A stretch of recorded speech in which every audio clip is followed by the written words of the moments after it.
Good morning, class. How are y'all today? Good. Good? Okay, so today we're going to kind of move forward in our building of the class.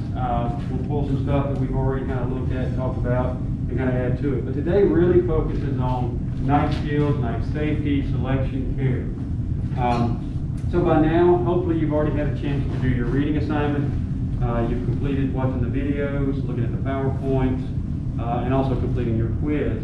And then I'll compile all that and see if there's anything we need to address or kind of touch base on.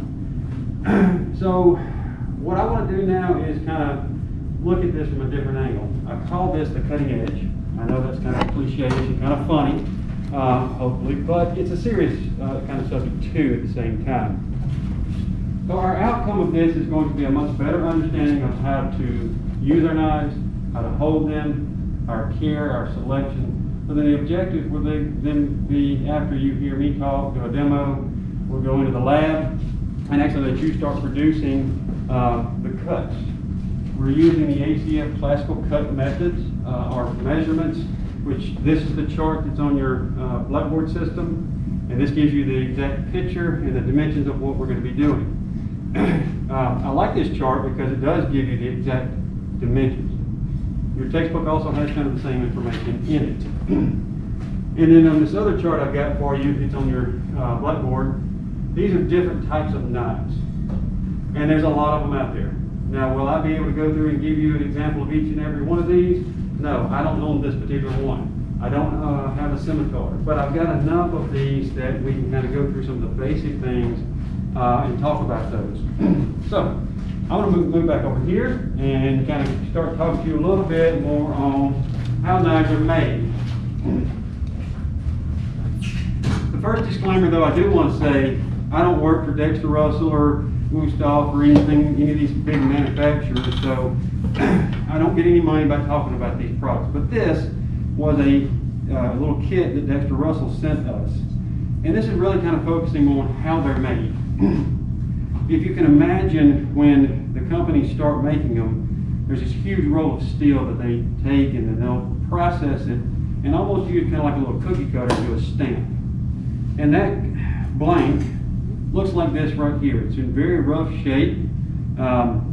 It will be refined more. It's really thick right now. It's kind of heavy. So then once they get their blank, then they move to another step of the refining process.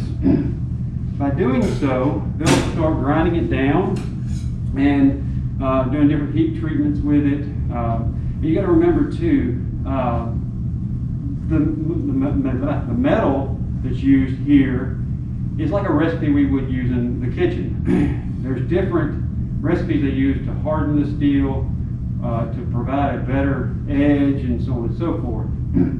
You will see like the German steel is a higher quality. The higher the carbon content, the higher the actual steel is to where the edge stays nice and sharp. Now this is a very dull edge, all right? So I can do that right here in a safe way. When I move to the finished product, I don't want to do that, but I will show you how to kind of check to see how sharp it is. So you can kind of see the progression.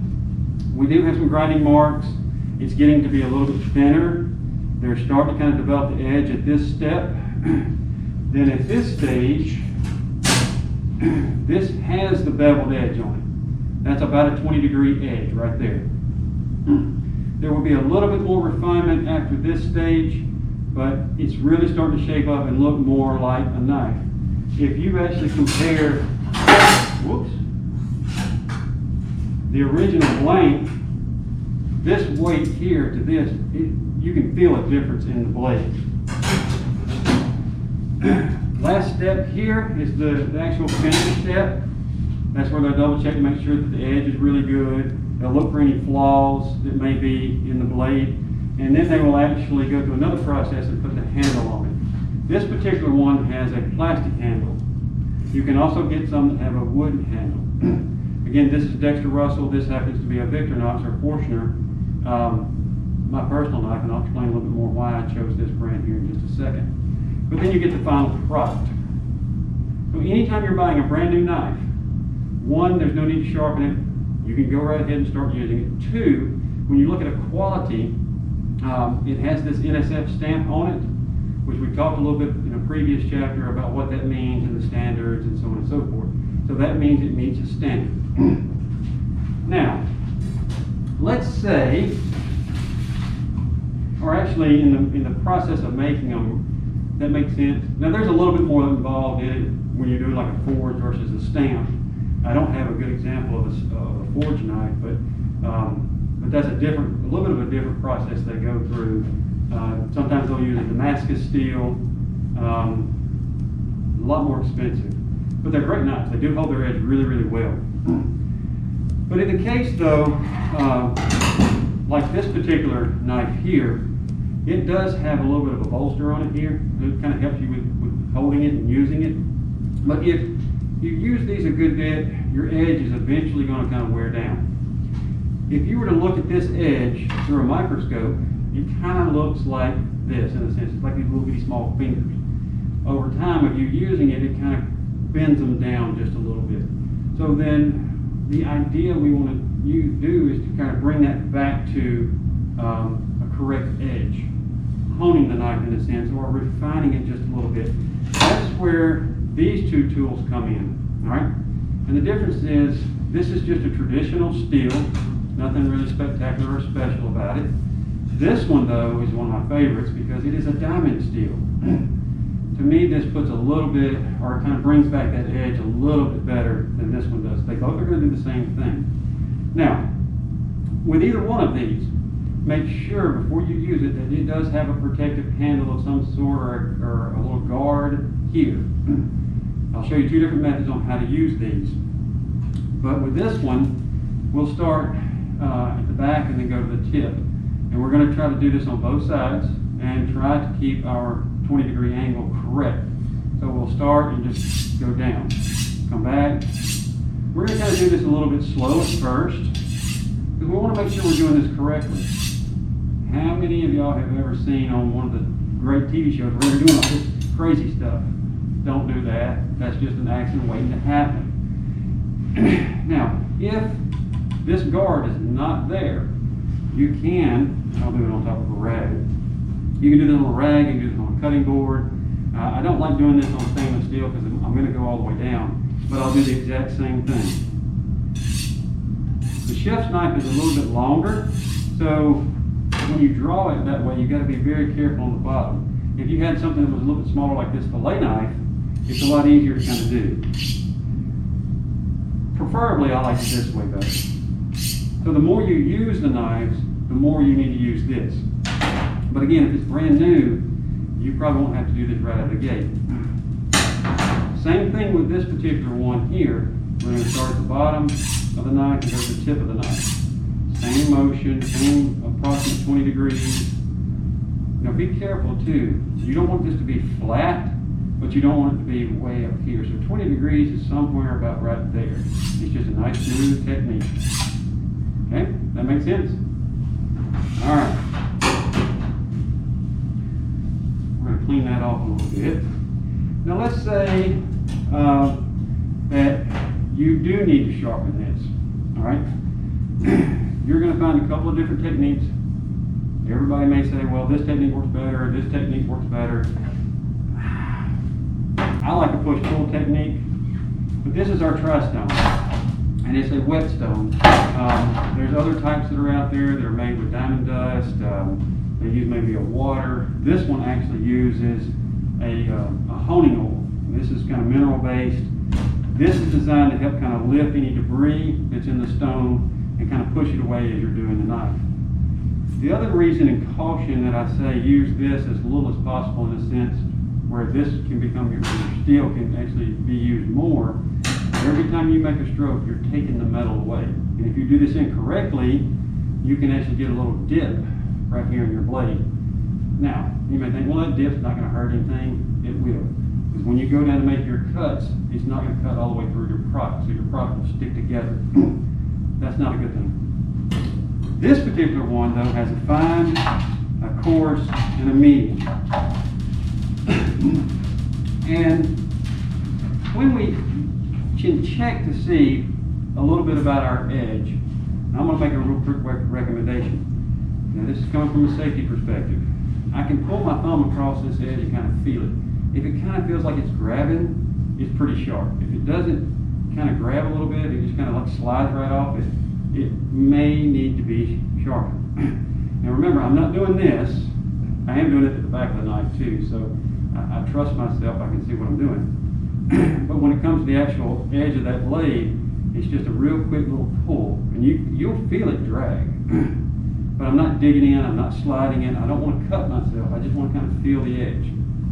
If you're not comfortable with that, through this lab, through the next lab, if you would like me to walk you through this, I'll be glad to offer that to you. I'd much rather do that than you cut yourself. But using this, we start with the coarse side first. We are going to put a little bit of a honing oil on here.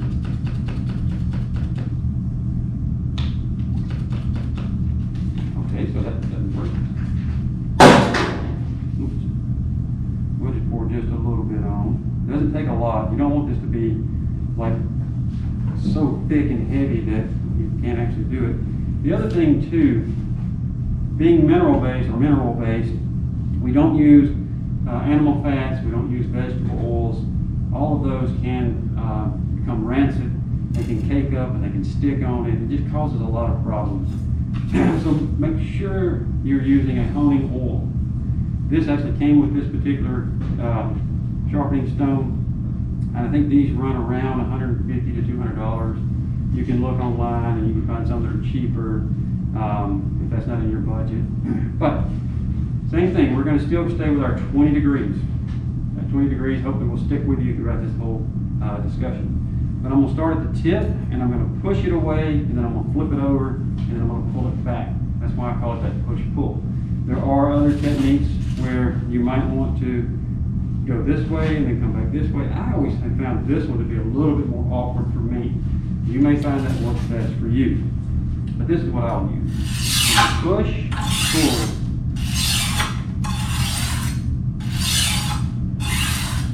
And depending on how dull the knife is, this may take 5, 6, 8, 10 times going back and forth.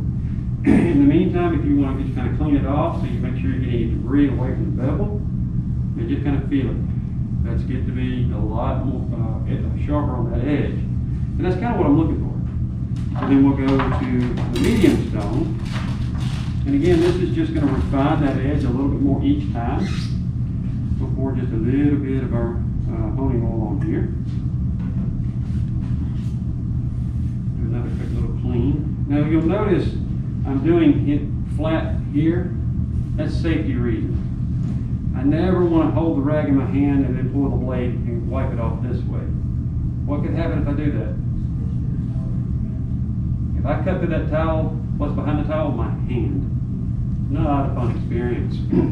If you want to do this though, make sure the back of the blade is in the back of the palm of your hand, and then you can do it this way. Never do this way. All right. So again, we're going to go back to our push pull.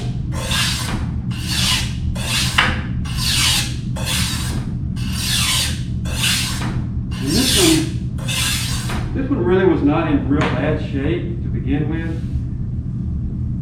So I know my edge is starting to kind of feel a lot better. Then I'm going to go to my fine side. I've got a little bit of oil already on here. Now you can, if you're using this a lot, you can go ahead and fill up the bottom of this, which you may be able to see. There's a little basin right here that holds the oil. And it's picked up a little bit of that oil, so it's kind of dripping off of the edge. But then I'm going to finish it out.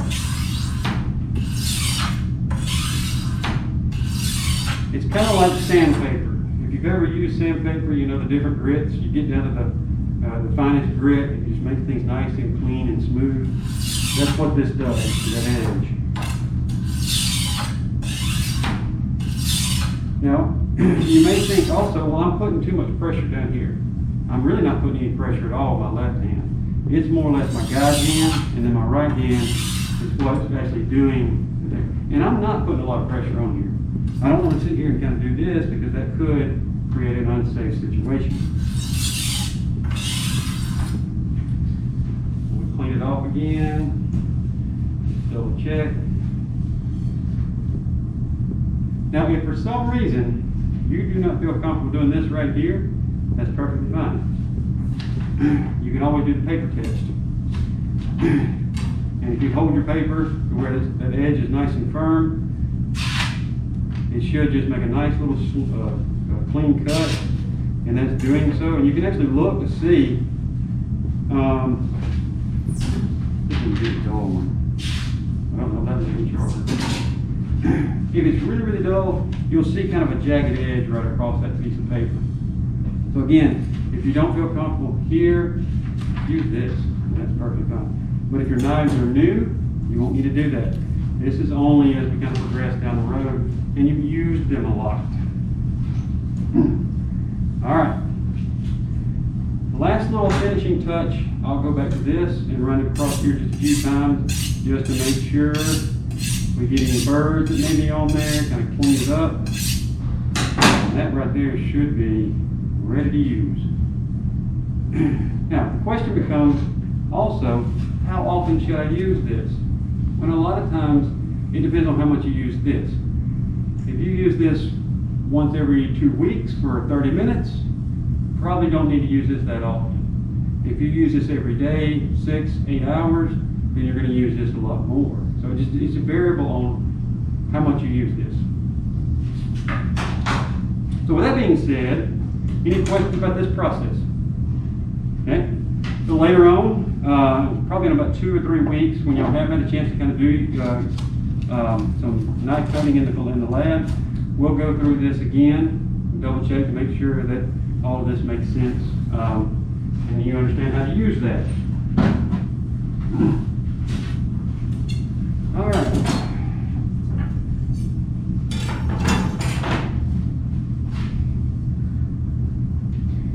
So, with that being said, let's look and talk a little bit more on actual knife selection. And again, this is just one chart. You guys are, hopefully by now you have picked out what you want to use and choosing what works best for you. With that being said so far, do y'all have any questions about your knife kits? Okay.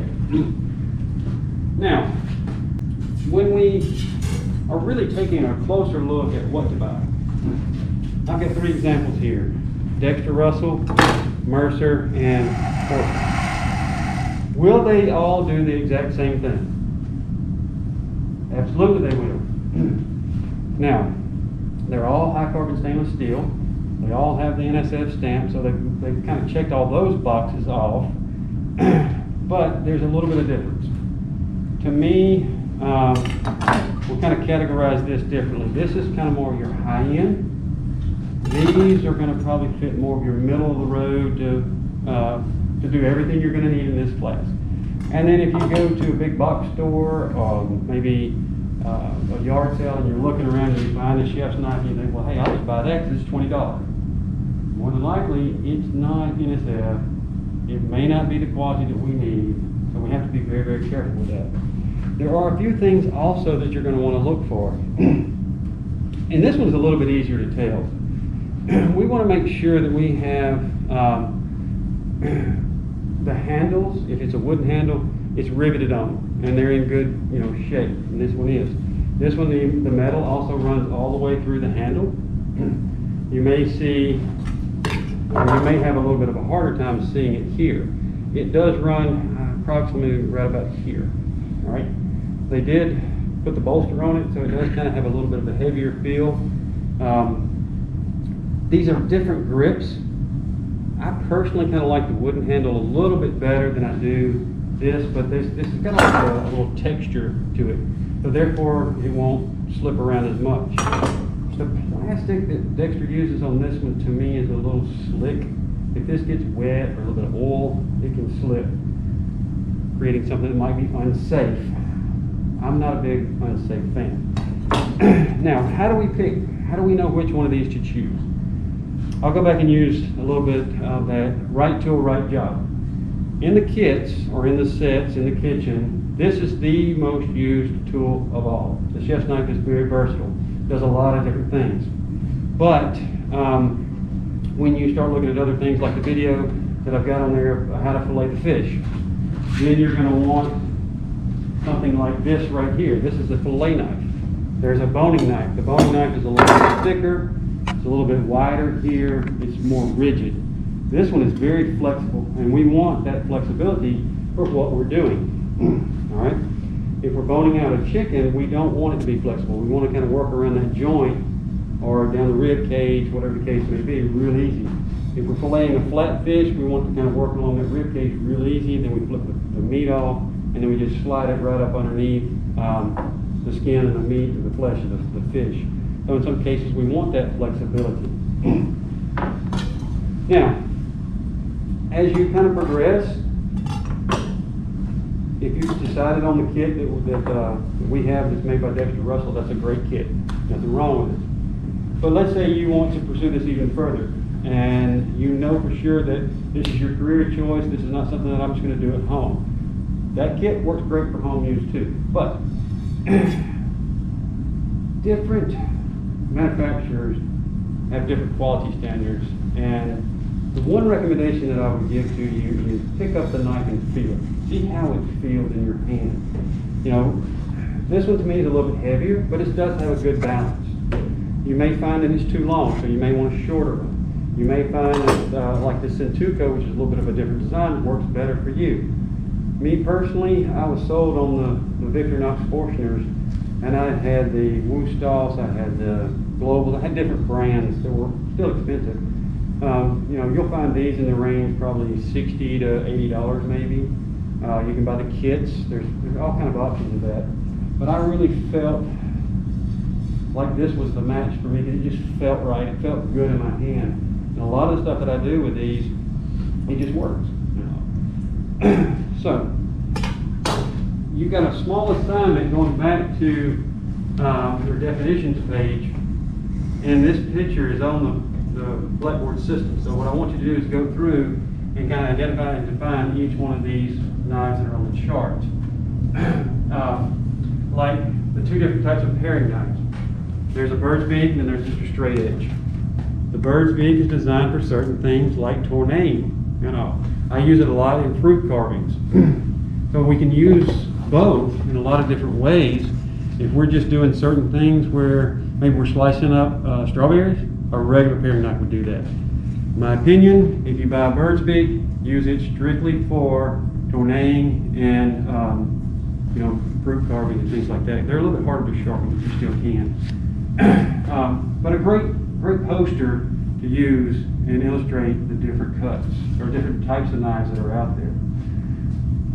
All right, so that's a little bit on selection. Do y'all have any questions about selection on how to choose the right knife? What are some of the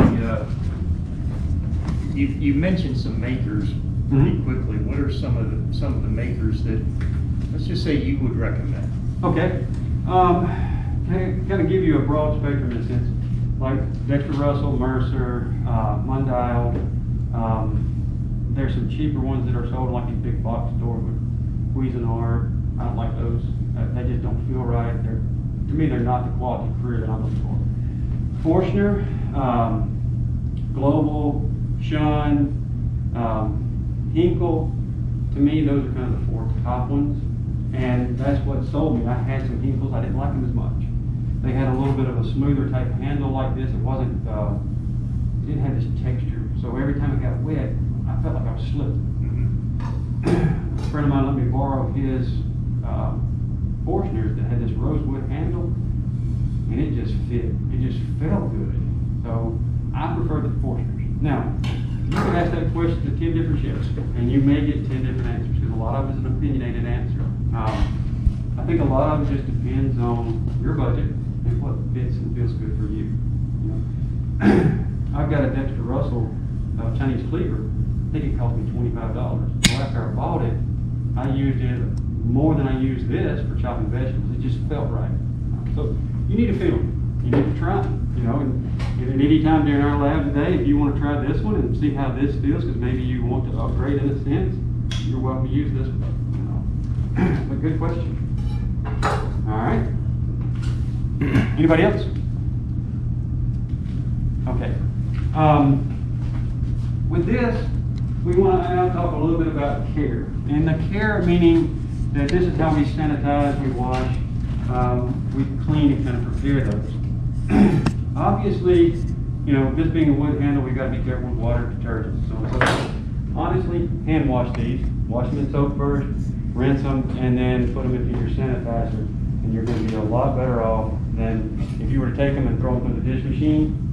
Some of your chemicals in the machine can be very corrosive, and over time, it starts to etch that blade, creating some problems. Over time, it can cause the wood to split at high temperatures. You really don't want to wash them in the dishwasher, preferably by hand. All right. All right, so now we're going to go through a little bit of a demo, but before we do that, we want to make sure that we're setting our stations up correctly. Make sure you have your sanitation bucket with your sanitation rag. I'm going to put that below me so it doesn't spill out on what I'm doing. Make sure you have your wet rag underneath your cutting board so it doesn't slide around. That's for safety. If I don't have that underneath there, the board's going to slide around. We're going to use a green bucket for compost. So any peelings or anything we don't use will go in here. For today, when we do our potatoes only here. All the other carrots, onions, and celery, we're going to put into this bucket, our container. This will make stock. Our finished product we'll put out here for our evaluation. We have our tool here of our cut chart so you can actually see what we're doing, your dimensions down here. There's another little tool also that they sell, and this is a little small cut kit. This is really neat because it has the 3D dimensions. You can actually see, feel this if you need to, right? You can set it up to where you put this here and you put it close to your cutting board so you can actually see the dimensions. A couple little tips that I'll share with you. You do have your scale, your measuring scale right here if you need it. But if you look at a knife, you may see where this area right here is about 1/8 of an inch. It tapers down closer to more like a 1/16 of an inch. So you can actually use those as kind of a measuring tool.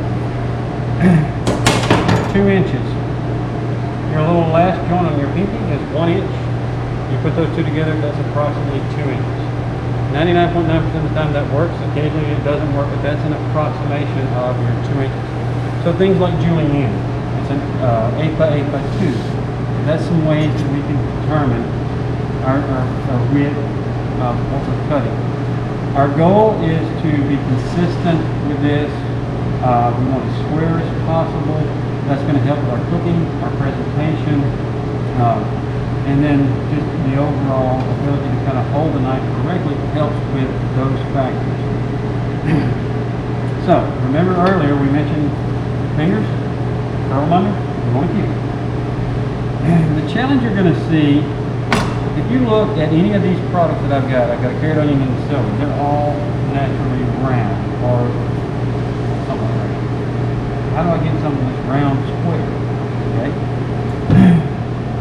What we'll do is we'll start off with the carrot, and we'll do it first. We're just going to go ahead and just cut the ends off. And again, we're going to keep all that. You're welcome to go ahead and pre-peel this if you would like to. I'm taking a little bit of a shortcut where I'm not going to do that, but I'm going to look at my 2-inch mark and I'm going to make it cut this way. It's still round. The round is the problem. But when we hold this, I like to kind of grab it with my thumb and my pinky, and then I'll curl my fingers back, and I'm going to make one straight cut all the way down. And don't forget, if you're doing this, you're not going to cut straight. So first cut straight down. We're going to rotate it again. Now it's flat on this one edge, so it's not going to roll like this would. So then we're going to make another cut. We're going to make another cut. We're going to do this 4 times. And we should be somewhat square. Now, if it's not perfect today, that's okay. If this is the first time you're doing it, I'm not expecting it to be. What I'm expecting out of you and our objective is you understand how to do this. You understand the measurements. The biggest thing is going to be practice. Will mine be perfect today? Probably not. I do not practice this enough. I need to practice more if I'm going to get proficient at it. So then we're going to just make an 1/8 of an inch cut all the way down. We'll do this a couple of times. I'm going to save that. This, we're going to come back to that here in just a second. Now let's say we want to do a brunoise. That's a little bit thicker. So then my cuts are just going to be a little bit thicker each time. I'm going to save this for just a second. I'm going to come to this now. This is something that's not required, not part of the classical cuts, but if you want to practice how you're holding the knife, how you curl it, use these for practice. If you're going to just leave one part of the knife on the board at all times, then just do this right here. I'm practicing the stroke. I'm practicing also the width of the item. I want to be as consistent as possible. One other thing that this also will do is help you with speed. As you feel more comfortable, try going a little bit faster. Production in the kitchen is very key. It's very important. So we want to be able to really pick that speed up. And again, this is going to be used for our stock, so I'll put it over in our stock container for now. I'm going to come back over here to these two. And again, you've got to watch your consistencies. You see how one's thicker than the other? So what that's telling me is as I'm moving across to make my next cut, it's either too much or too little. So I got to try to keep that a little bit more even. But in this case also, this is an 1/8 of an inch cut. So I'm just going to make 1/8 of an inch cuts here, approximately the width of the blade. Now if you get one that you just don't like at all, because it's got a little weird end, look over there. We'll get rid of it. And again, this is going to be a little bit too thick. But if we can get to this, then we can then turn around and get to our little dice. So if you can get to the matchstick, or the julienne in this case, then we can get to the brunoise. Really, really easy. I'm not really too fond of some of these thicker ones. So I'm going to kind of pull those out. And I'm going to lay those out here. And again, this is where we're going to drop everything for our evaluation. But then if I take and I just turn them one time, make a little stack. Now this is where you're going to kind of use the crab claw idea.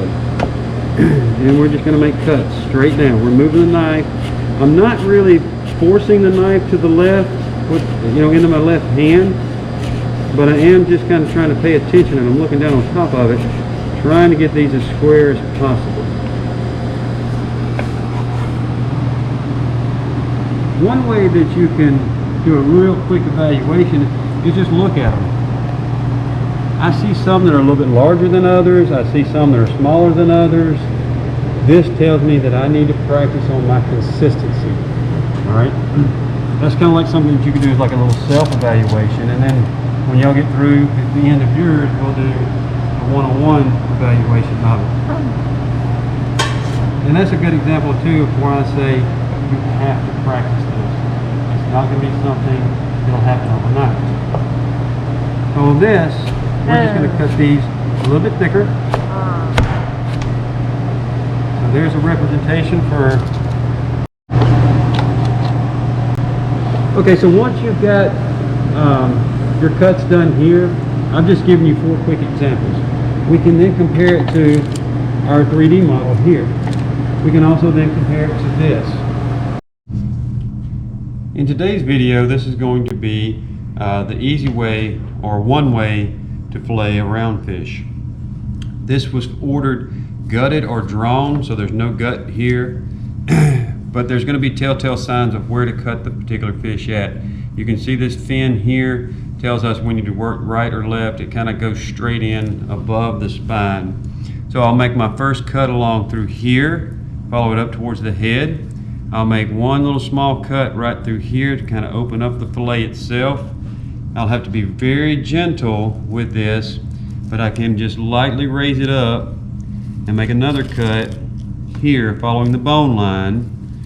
And you'll feel, and you can kind of see up to where the spine actually is. And be careful, these things are kind of slippery at times, so you may have to hold a little bit of pressure on it. We're going to take that straight off. There's a bone right up in here above the rib cage that you've got to work around a little bit. And once we get that cut down to the rib cage, then we can just take it straight on out. You can see the rib cage is right here, and we're just going to take this all the way off towards the belly. We'll come back to that piece in just a second. Now we'll flip it over. I like to start on that back side first. This side's a little bit easier because I can hold pressure down on the head, get this started here, and work straight down to the tail. Alright, next cut's going to be one smooth cut, preferably right towards the spine as much as I can. When I see the spine, then I turn, it kind of rounds over. Now I'm going to round this out, and I'm just going to take this all the way off at the back side of the fillet. Now we're going to keep working that all the way up till we get closer to that rib cage. Again, that bone is right in here. We've got to work that down, and you can see we're just coming right behind that rib cage, taking that fillet off the fish. If we get a little bit of the belly area, that's okay. Now that gets saved for stock. On this, to actually take the flesh and the skin off, to me it's a lot easier to pull your board out away off the counter a little bit. That way when I go to do my filleting, my knife is not up. You can kind of see there's a space right here. That's not going to allow me to get the whole skin off without messing it up. So, but if I bring it out here, my handle's off the board, and I can put pressure on it, because I'm going to hold the tail, and I'm going to start one little cut, go into the skin. Each time I make a cut, I'm going to hold on to the tail a little bit tighter, working my way up, and I'm putting just a little bit of pressure down on the knife. That knife is bendable, okay? It's flexible. Once we do that, we want to clean up this little belly area right here, and then there's going to be some pin bones right through here.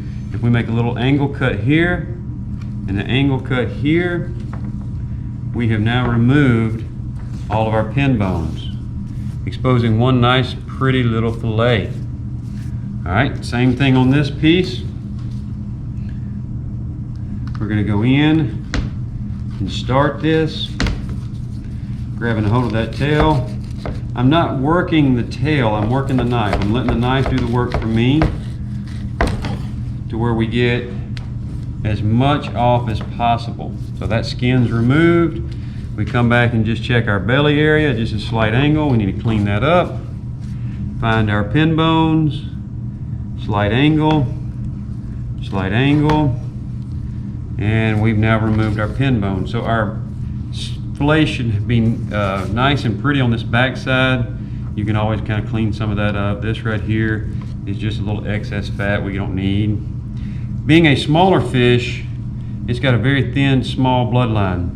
I wouldn't worry too much about that. Just double check. Oops, there's a little bone right there from the rib cage. And then that is how you fillet a round fish. Check for scales, and you should be good to go and cook that. That's how to fillet a round fish. Today we are going to fillet a Dover sole, which is a flatfish, and we're going to learn a little bit more about that in our class, and you will actually do this in the lab later on. So a couple things to start off with. Number one, you make sure that you have a good secure cutting board so it doesn't slide around on you. Wet rag underneath it like you see is ideal. Number two, make sure you have a sharp fillet knife, not a chef's knife, not a boning knife, but the fillet knife. We need this to be a lot more flexible, like so, when we actually go in and start to kind of remove the fillets from the sides. I know.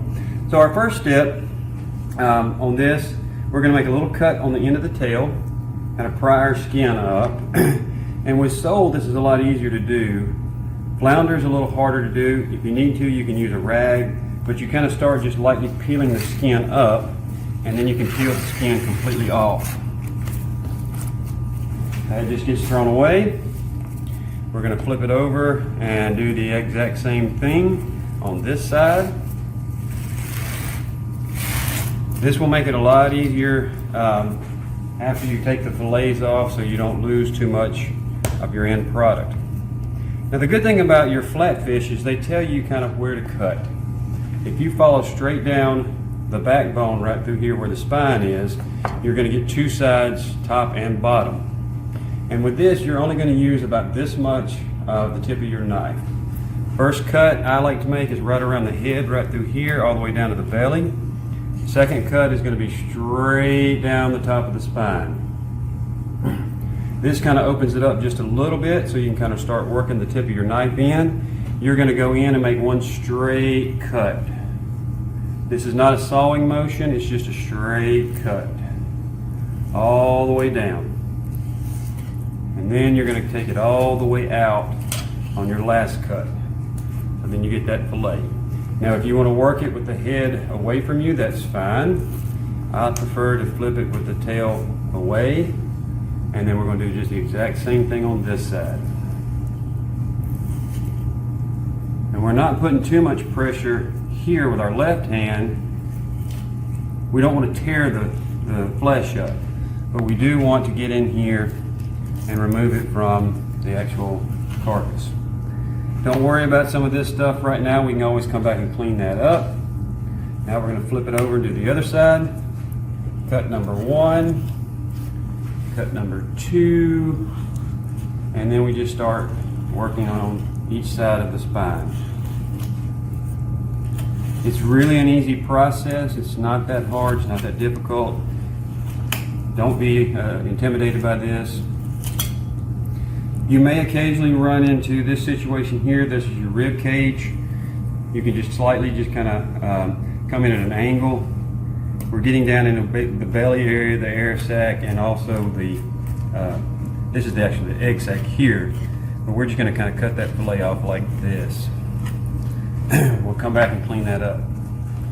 Don't worry about that. We're going to flip that thing around. We're going to start on this side and then do the exact same thing. If you need to, you can always reverse your cut and go back. We won't worry about that right now.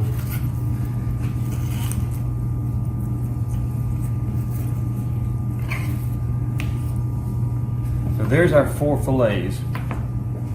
When we finish, it should be almost opaque, meaning we've gotten as much meat out of this area here as possible, and we can kind of sort of see through it. So that's a pretty good skinned out sole. Now we just do a real quick cleanup where we want to remove all this right here. Let's put that there. This fillet is ready to go. Same thing here. This has part of the belly lining in it, so we come in at just a slight angle and cut that out. And we'll get rid of just a little bit of that too. The back side, or the underside actually, doesn't have as large a fillets as the top side. These are kind of small fish. I believe they're 2 to 4 pound averages, so you're not going to get huge fillets out of these. We don't want to cut too deep and lose too much of our flesh, but we do want to make sure we get as much usable as possible. This particular piece has got just a little bit of this outside area that we need to cut off.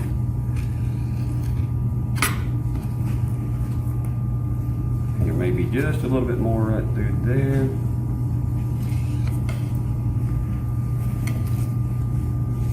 We'll go ahead and clean that tail then.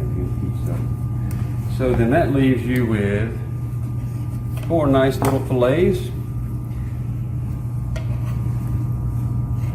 for your for cooking purposes.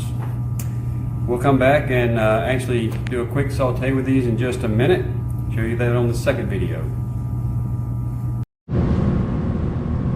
Okay, this is going to be about our rack of lamb. Number 1, this is an American rack of lamb. Number two, it's been partially Frenched, but we're going to have to go in and do a little bit more work around these bones to kind of clean those up. If we don't clean that up, that's going to burn and it's not going to be as pretty of a presentation. Secondly, you're going to see there's a good layer of fat right here.